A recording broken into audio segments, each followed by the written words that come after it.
పాటలు పాడాలి.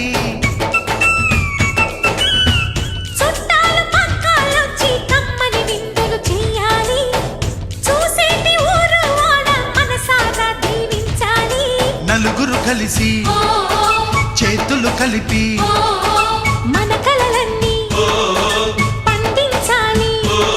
ఒక చోట పుట్టని కోడళ్ళు అయ్యారు అమ్మకే కూతుళ్ళు. త్వరలోని ముద్దుగా పుడతారు ఈ తాత పోలికల మనవళ్ళు. ఈ సంతోషాలు సరదాలే మా పండుగలు.